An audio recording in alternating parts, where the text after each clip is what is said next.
दोस्तों, भगवान कल्कि के अस्त्रों के बारे में आज हम आपको बताने जा रहे हैं, जिनके कार्य और उनकी शक्ति जानकर आप भी हैरान और आश्चर्यचकित हो जाएंगे। कहते हैं उन अस्त्रों को यदि कोई हासिल कर ले तो वह अमर हो जाए। कौन कौन से हैं वह अस्त्र और कहाँ हैं कलयुग में, जानने के लिए हमारे वीडियो को अंत तक जरूर देखना। उससे पहले अगर अभी तक आपने हमारे चैनल को सब्सक्राइब नहीं किया तो जल्दी से चैनल को सब्सक्राइब करें और बेल आइकन के घंटी को ऑन करें। दोस्तों, कल्कि पुराण में भगवान कल्कि के प्रकट होने का समय तब बताया गया है जब कलयुग घोर चरण में होगा। लोग अच्छे बुरे में फर्क करना भूल जाएंगे। चारों ओर केवल पाप, हिंसा, लूट मार ही होगा। तब सभी का अंत करने के लिए कल्कि अवतार दुनिया में प्रकट होंगे। भगवान कल्कि का शत्रु बनके कलि पुरुष का जन्म होगा, जो अत्यंत शक्तिशाली होगा। कहा जाता है कि कलि पुरुष सभी मनुष्य को अपने बस में कर लेगा और इस कलयुग में कलि पुरुष की सेना सभी मनुष्य होंगे।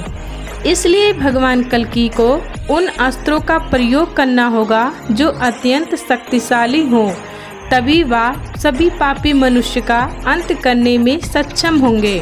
सबसे पहले जान लेते हैं उन अस्त्रों के बारे में, कैसे उसे भगवान कल्कि प्राप्त करेंगे। पहला अस्त्र है शंख।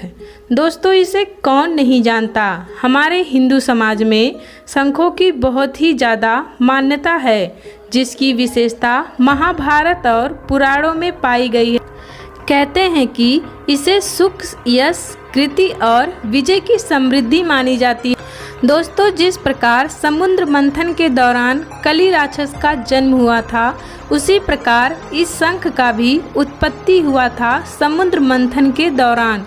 दोस्तों, एक बार भगवान श्री कृष्ण के गुरु के पुत्र को एक दैत्य उठा ले गया था, जिसको लेने के उद्देश्य से वह दैत्य नगरी गए, जहां उन्होंने देखा कि एक शंख में दैत्य सो रहा है। तब उन्होंने उस दैत्य को मारकर शंख को अपने पास रख लिया।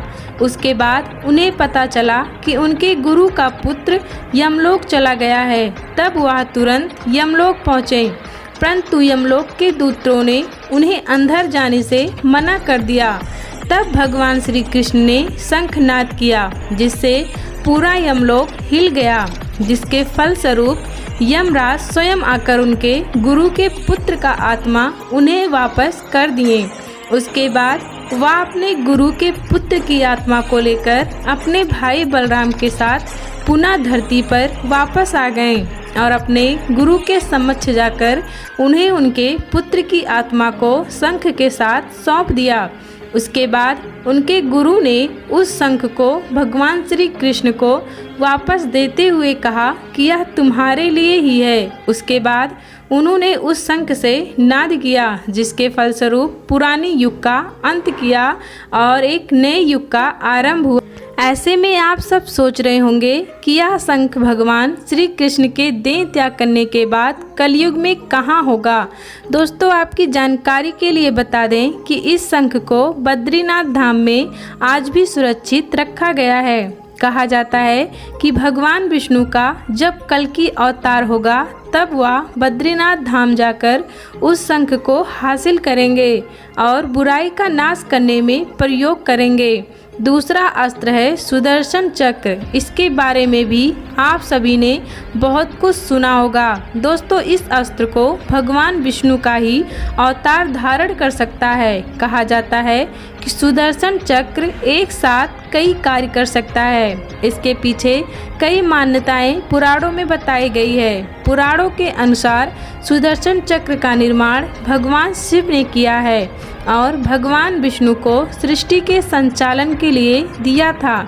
जैसा कि दोस्तों आप सभी को पता ही है कि सुदर्शन चक्र को भगवान विष्णु का ही अवतार धारण कर सकता है। इसलिए भगवान श्री कृष्ण के देह त्याग करने के बाद सुदर्शन चक्र वहीं धरती में समा गया था, जो आज भी वहीं पर मौजूद है और भविष्य में जब कल्कि अवतार होगा तो वह धरती के गर्भ से पुनः सुदर्शन चक्र को हासिल करके कलयुग के अंत के लिए प्रयोग करेंगे। तीसरा अस्त्र है श्यामतक मणि।